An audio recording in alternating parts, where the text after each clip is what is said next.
Destiny gets dragged by literally everyone on this panel of Piers Morgan Uncensored. By the way, thank you so much for watching Brain the Asteroid. Make sure you like today's video. Check out our YouTube store to get some cute merch, and we'll get right into it. That he's moving forward with wanting to protect IVF. It's just one of those things they continue to say because, frankly, they have nothing else to say. And then, obviously, these are the same women that are single voter issues. They only care about aborting children. And then when it comes to protecting women by keeping men out of sports, out of our spaces, and dangerous men out of our country, they're completely silent on. So they don't actually care about women's rights or protecting them. Once again, they don't know what a woman is, so it wouldn't matter either way. And yeah, I just think it's funny that the morally superior liberals are so quick to be like, Trump's a felon, he's a bad guy, and all these things. Yeah, you know, and they're like, no, felons should be able to vote and do all these things. They're like, unless it's Donald Trump. But George Floyd was apparently an amazing person, so. Well, George Floyd was brutally murdered by a police officer who was convicted of brutally murdering him. And unfortunately, we saw it all on a cell phone. Otherwise, it would have probably never been reported. I can see you shaking your head there, Destiny. Do you want to say this something? happens all the time. Whenever you debate conservatives, I mean, it's happened here. I've seen it happen in other places. It'll be like, here's the standards for, Republican lawmakers. And then they'll point to like people on Twitter on the other side. Like, well, what about that person? Well, I don't remember voting for George Floyd for president or nominating him for president. The idea that that's your basis of comparison, like, oh, you've got a problem with Donald Trump. Well, what about George Floyd? It's just such a hilariously telling, I think, example. Well, let me ask you a difficult question. Well, he was also a criminal that overdosed, but that's another situation. That still doesn't get him any closer to being nominated for president of the Democratic Party. I don't understand what the comparison is for. It's just funny to have different standards. You're like, this is fine, but this isn't fine. That's the whole point of that. You don't need to read that deeply into it. It's not that big of a deal. It's funny to have different. Do you have different standards for different people? Isn't that the point, to have different standards for different people? Like, yeah. The point is, I know, once again, that's a joke. It goes far over George Floyd. They liberals' put him on murals. They have tattoos. People have tattoos of George Floyd. They uplift him as this amazing, heroic individual. And the point that she's making is less about George Floyd being president. It's the way that they degrade Donald Trump. Because yes, it is not a glorious thing that we have a presidential candidate who has felonies on his hands. But what is more, her point that she's making here is that they are degrading him, making it seem like he's this awful person, like he is the worst person to ever walk this earth. But then George Floyd, who has this terrible rap sheet, he is uplifted to the heavens by the left. So it's not about him being president. Well, let's not. It's just so stupid. I'm sorry. I love my mom to death. She's one of the best people in the world. She would make a horrible president.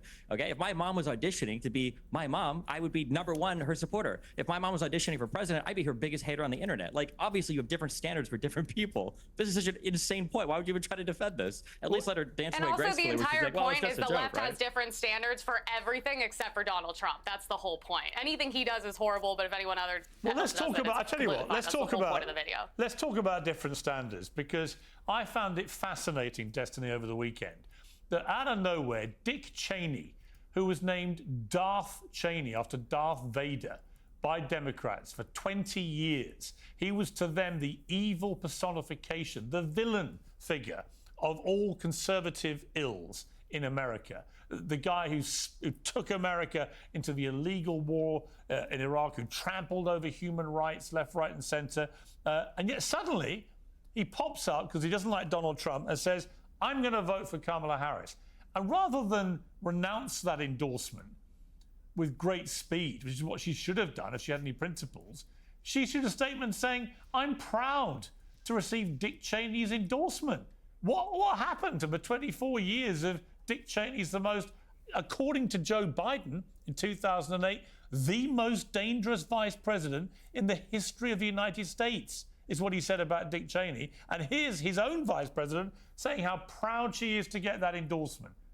Do you feel a sense of pride? Endorsements are one way. He endorsed her. I mean, it represents some segment of the Republican Party that's obviously dissatisfied with trying to re-elect a traitor, an insurrectionist. Would you be proud if Dick Cheney endorsed you?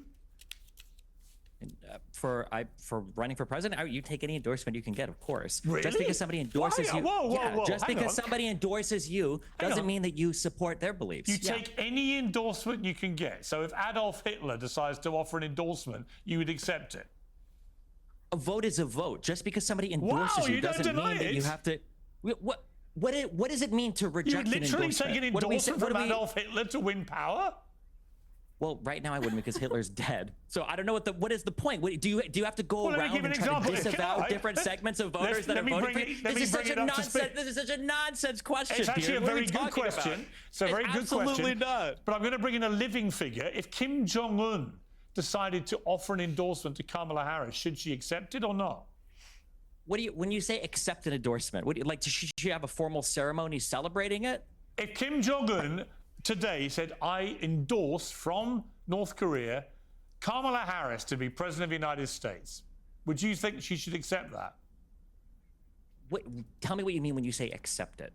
Should she Should tell him no, should don't she vote issue for a me, statement or don't? Well, with Dick Cheney, she issued a statement saying how proud she was that he endorsed her. And that staggered me, given what a hate figure Cheney has been for 3 decades or more to liberals, progressive liberals. Yeah, isn't that funny? And wasn't like liberals' big thing against Donald Trump was that Richard Spencer used to endorse him, and apparently an endorsement means that you adopt all the views of someone that endorses you. Like, why are they all of a sudden acting like that's not how politics work? Come on.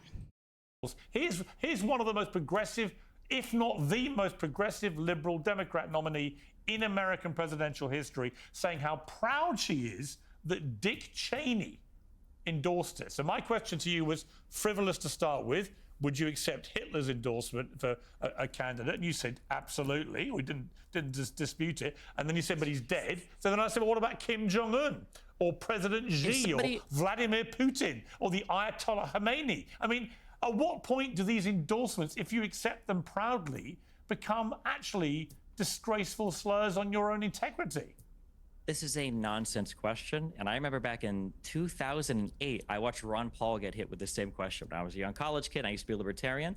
I think it was some KKK organization or something that came out. They supported Ron Paul, and people were saying, Ron Paul, do you disavow the endorsement from the KKK leader? And Ron Paul said, you know what? If people want to vote for me, that's fine. I'm not going to tell people not to vote for me. Just because somebody endorses me doesn't mean that I support all the views of that person. You would agree with that, right? No, if somebody endorses you, doesn't mean you support. Sorry, no, I would say no. The KKK. I kind of agree with that, honestly. It's just like liberals always hold themselves to a different standard, which is annoying. They want to endorse me, I will publicly denounce that endorsement and say I want nothing to do with it. That is called being a civilized human being. You appear, Destiny, correct me if I'm wrong, to be of the view that literally any endorsement that helps you win power is absolutely fine, even if they're genocidal maniacs. I don't know if I would consider Dick Cheney to be a genocidal maniac. He was literally wants to called that. vote for you. He's literally if somebody was called wants that to when they vote called for him you, Darth if somebody Cheney. wants to vote for you, this is an absurd standard. If somebody wants to vote for you, then allow them to vote for you. If their fans want to vote for you, then allow them to vote for you. Why would you sit here and fight against an endorsement for a vote? Well, okay, let me go to somebody who actually Absolute needs... nonsense. Okay, well, I don't agree with you. I think you've just discovered you've opened a can of worms and you can't work out a way to get out of it. Let me bring in Jill Steiner. I mean, Jill, if you got an endorsement from Dick Cheney or the Ku Klux Klan or Vladimir Putin, a public endorsement, what would your reaction be? I would publicly reject it, but let me say, I think more important than the endorsement is the fact that I don't know. I kind of get what they're saying, but then again, it's like, you know, they use this argument against Trump, and I didn't agree at the time, so I'm trying to stay like logically consistent here. So let me know. I'm curious what you guys have to think. Like, what do you think about this in the comments below? Do you think that Kamala should have rejected the endorsement? I'm curious because I'm conflicted, actually. Anyways, hope you enjoyed today's video, and I'll see you next time. Bye.